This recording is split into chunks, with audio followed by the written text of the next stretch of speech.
Hello and good evening. You're watching AWANI Tonight with me, Hafiz Marzukhi.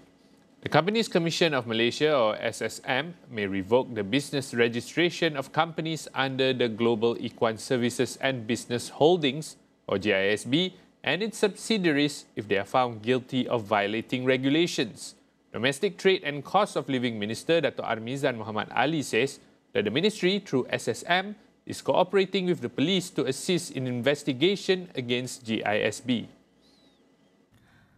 Armizan said they are currently reviewing the company's registration, including its compliance in terms of annual reports and financial statements. When asked if the ministry had received any complaints on the online sale and advertising of products by GISB, he said the ministry is currently working with the Malaysian Communications and Multimedia Commission (MCMC) to handle any reports. Tetapi dari segi promosi atas talian tersebut, kita memang sedang bersama-sama dengan Suruhanjaya Komunikasi MCMC untuk kita melihat dan sebarang perkembangan outcome siasatan itu kita akan ambil tindakan segeralah. GISB presents itself as a Muslim-owned business with assets valued at 325 million ringgit globally, operating 415 business outlets across 20 countries. Separately, Selangor Menteri Besar GISB has taken deliberate measures to conceal their activities, which delayed the exposure of alleged abusers. He noted that GISB had shifted its attention towards business operations and limited its activities to family members, making it difficult for authorities to monitor them effectively. Amiruddin met with Selangor Sultan Sharafuddin Idris Shah today to brief His Majesty and said they are taking aggressive measures on the matter. The Sultan previously summoned the Selangor Islamic Religious Department JAIS, Selangor Islamic Religious Council MAIS and the police for discussions and ordered the closure of all unregistered welfare homes and Islamic schools in Selangor under GISB. Petronas is not considering taking legal action against the Sarawak government and its oil and gas company, Petroleum Sarawak Berhad or Petros. In a joint statement, the Sarawak Premier's office confirmed that a meeting was held between the Sarawak government, Petronas and Petros with Sarawak Premier Tan Sri Abang Johari Openg at his office earlier today. It added that all three parties had confirmed that discussions regarding gas distribution in Sarawak are ongoing between them and are to be concluded soon. All parties said that they would respect and comply with federal and state laws regarding the matter. It was previously reported that Petronas was mulling legal action against the Sarawak government regarding natural gas distribution rights in Sarawak. This follows the Sarawak government's decision to appoint Petros on February 1st as the sole gas aggregator in the region, replacing the role previously played by Petronas. The government is looking into consolidation of rubber smallholders to increase rubber productivity and its capacity to reduce costs. UPM's Professor Dr. Norsida Man discusses the benefits of the idea and the possible challenges in its implementation.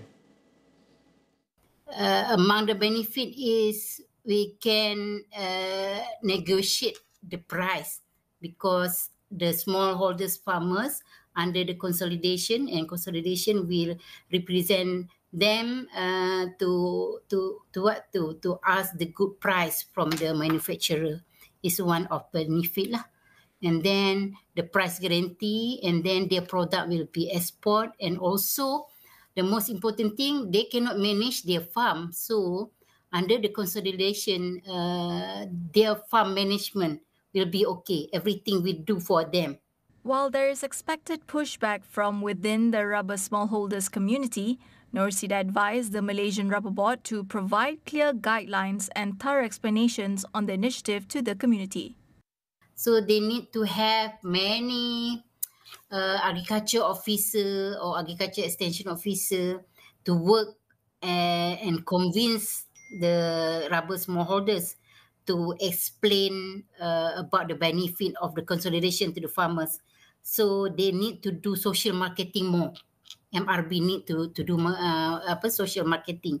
Means that do a campaign, do the explanation, campaign series for convincing the rubber smallholders to join the consolidation. Ahead of Budget 2025, Professor Norsida also highlights a few issues that the government needs to pay attention to in order to create a resilient rubber industry. In the budget, they need to have something that make sure the price stability is okay, and then the labor, because we are shortage of labor, because the young generation or the successor, they're not enough to fulfill the requirement of labor in the rubber sector. So we need to make sure the labor supply is okay for the rubber industry.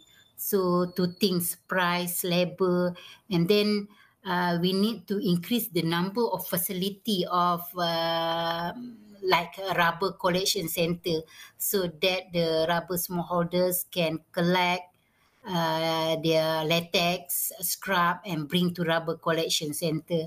And then we need to make sure in the budget there are say about upgrading the farm facility, road access or infrastructure. And then we need to increase the capacity of the rubber manufacturer. At the current level, there are not many manufacturer in a certain place. They are far from farm to the manufacturer, the processor. So they have a difficulty in that facing by the rubber smallholders. We'll go for a short break. Stay with us.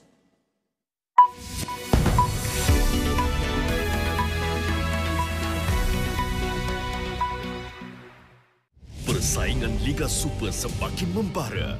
Kedudukan di puncak Liga menjadi rebutan setiap pasukan.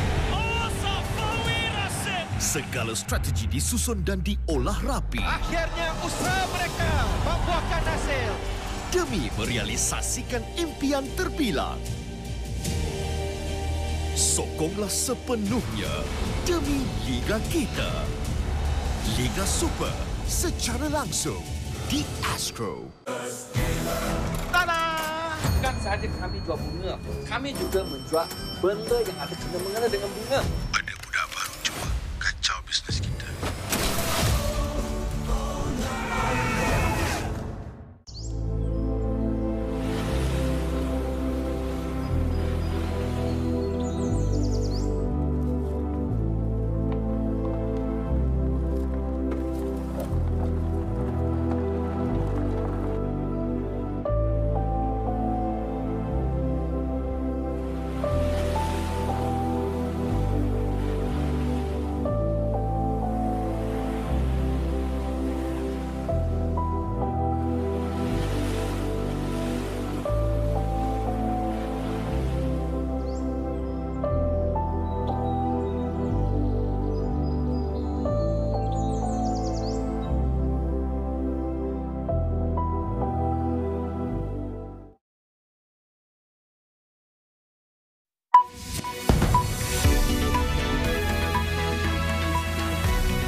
Welcome back.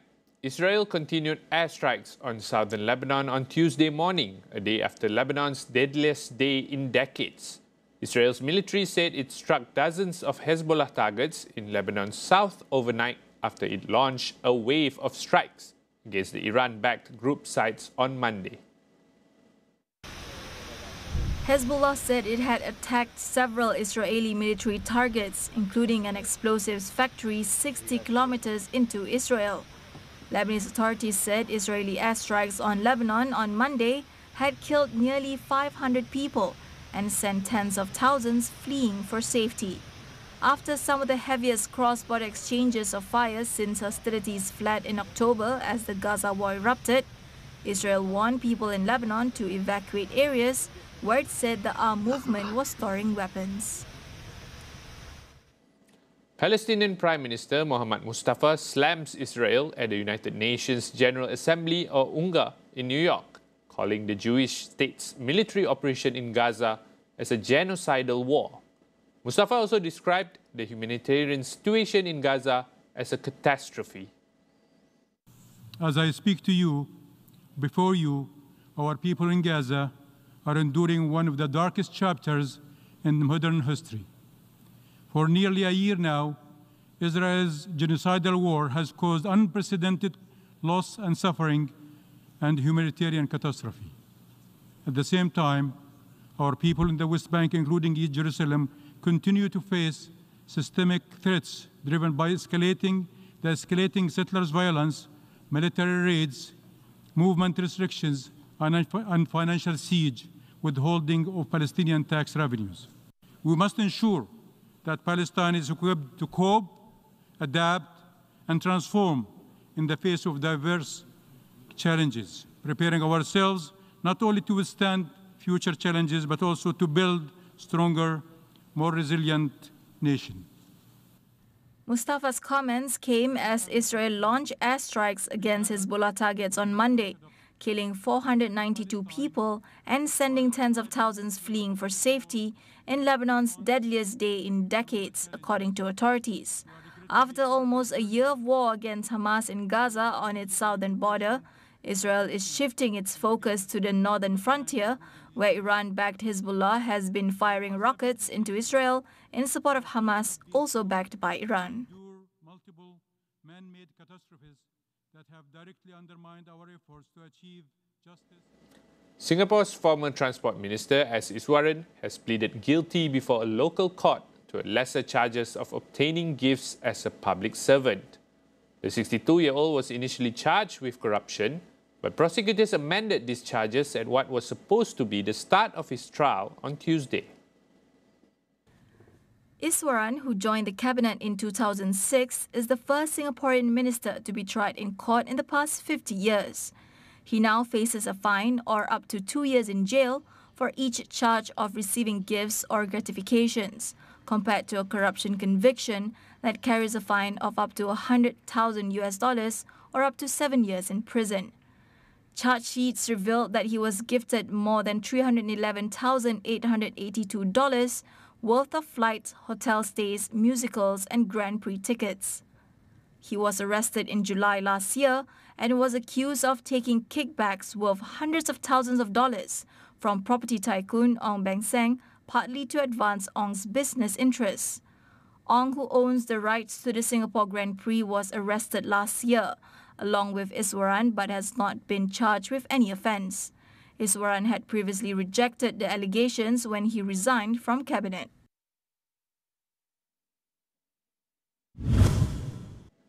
The union representing thousands of striking Boeing workers has hit out at the aircraft manufacturing giant's new offer to lift hourly wages by 30%. Union negotiators said the offer, which Boeing calls its best and final offer, had missed the mark and will not be voted on by members. The new offer also included the reinstatement of a performance bonus and improved retirement benefits.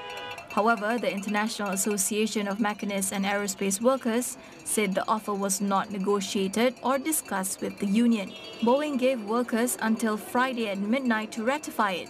Boeing workers voted to strike on September 13th after rejecting a contract deal which included a 25% pay rise over 4 years. The union had initially aimed for a number of improvements to workers' package, including a 40% pay rise.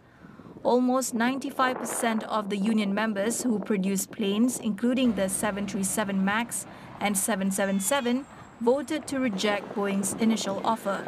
Of those who voted, 96% backed strike action until a new agreement could be reached.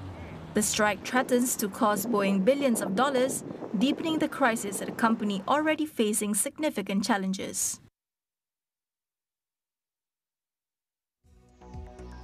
That wraps up this edition of AWANI Tonight. I'm Hafiz Marzukhi. Thanks for watching and good night.